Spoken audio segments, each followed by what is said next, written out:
Assalamualaikum warahmatullahi wabarakatuh. Alhamdulillahirabbil alamin. Asyhadu an la ilaha illallah wa asyhadu anna Muhammadar Rasulullah. Allahumma shalli ala sayyidina Muhammad wa ala ali sayyidina Muhammad. Pemirsa YouTube yang dirahmati Allah Subhanahu wa taala, di dalam Al-Qur'an banyak sekali ayat-ayat yang menerangkan tentang karakter iblis atau syaitan. Seperti ada ayat yang menerangkan bahwa iblis adalah musuh manusia yang paling nyata. Ada juga yang menerangkan iblis adalah makhluk yang sesat dan menyesatkan.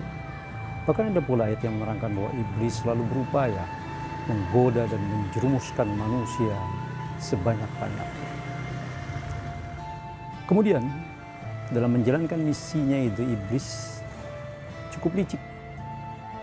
Dan itu pun diterangkan oleh Allah dalam Al-Quran dengan firman-Nya, a'udzubillahi minasyaitonirrajim, tsumma la'atiyannahum min baini aydihim wa min khalfihim. Kemudian saya, kata iblis, akan mendatangi mereka dari depan dan dari belakang. Wa an aymanihim wa an syama'ilihim, dari kanan dan dari kiri. Wala tajidu aktsaruhum syakirin.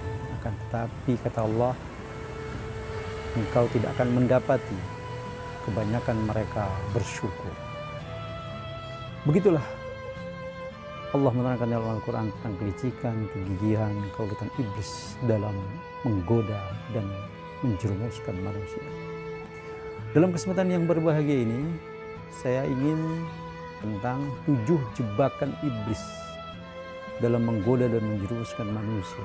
Yang pertama, iblis menawarkan kekufuran atau menolak ajaran-ajaran Islam. Kita ketahui banyak sekali mereka yang korban dalam jebakan ini. Dan anehnya justru tidak sedikit mereka yang korban adalah mereka yang dalam ilmu agama Islam bahkan sudah menyandang sebagai predikat tokoh agama. Tadinya sebagai penceramah, tiba-tiba kita dengar kalau dia sudah berpindah agama alias murtad. Ini contoh orang yang terperangkap dalam jebakan iblis yang pertama.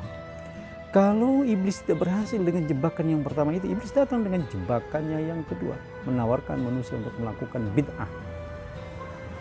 Ada seorang ulama mengatakan bid'ah itu adalah segala apa saja yang bertentangan dengan sunnah Rasulullah SAW. Misalnya Rasulullah selalu berbuat baik terhadap istrinya, lalu kita selalu menyakiti hati istri kita. Itu namanya bid'ah. Kenapa? Tidak sesuai dengan tuntunan Rasulullah SAW. Begitu juga Rasulullah mengajarkan untuk selalu bersikap jujur dalam berbisnis, lalu kita bersikap curang dalam berbisnis, maka itu juga namanya bid'ah. Kenapa? Tidak sesuai dengan tuntunan atau dengan sunnah Rasulullah SAW. Kalau ternyata dengan jebakan yang kedua itu ternyata juga iblis tidak berhasil, maka iblis datang dengan jebakannya yang ketiga, menawarkan manusia untuk melakukan dosa-dosa besar atau kabair. Misalnya kita ditawarkan untuk berbuat zina, kita ditawarkan untuk melakukan korupsi, kita ditawarkan untuk bersikap durhaka pada kedua orang tua.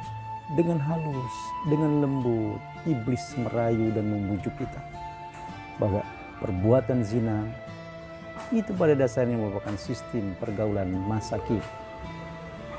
Korupsi itu pada hakikatnya adalah keterampilan mengatur angka-angka.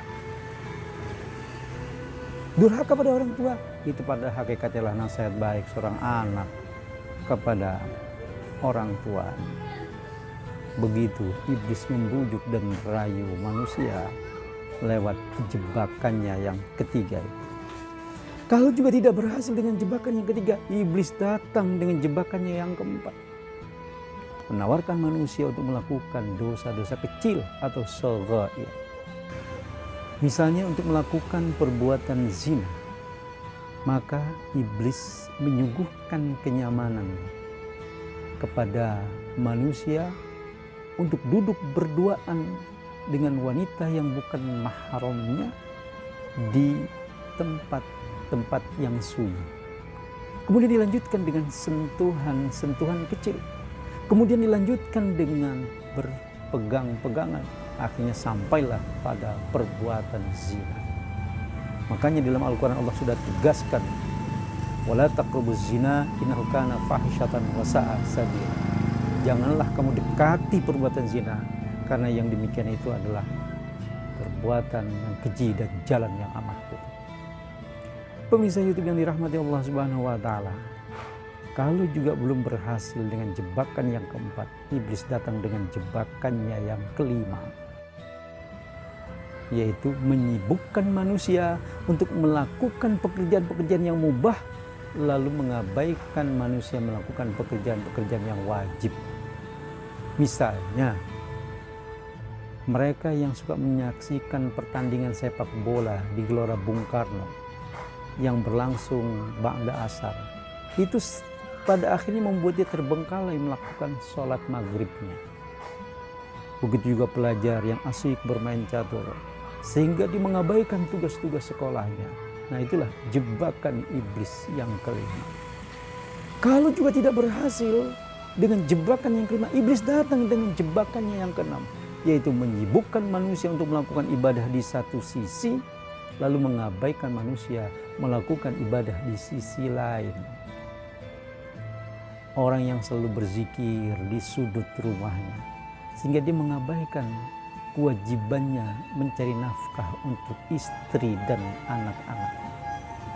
Itu berarti dia disibukkan untuk melakukan kewajiban di satu sisi, lalu diabaikan kewajiban di sisi lain. Termasuk juga mereka yang selalu ribut karena persoalan-persoalan kecil dalam urusan agama, tentang membaca kunut dalam sholat subuh, ribut antara yang biasa pakai kunut dengan yang tidak pakai kunut, sampai akhirnya rusak ukhuwah Islamiyahnya.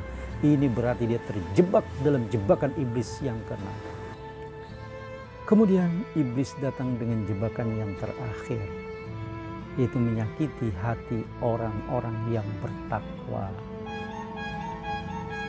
Nah, jebakan yang terakhir ini adalah jebakan iblis yang amat sangat canggih, sehingga untuk merealisasikannya iblis bekerja sama dengan bala tentaranya yang terdiri dari jin dan manusia.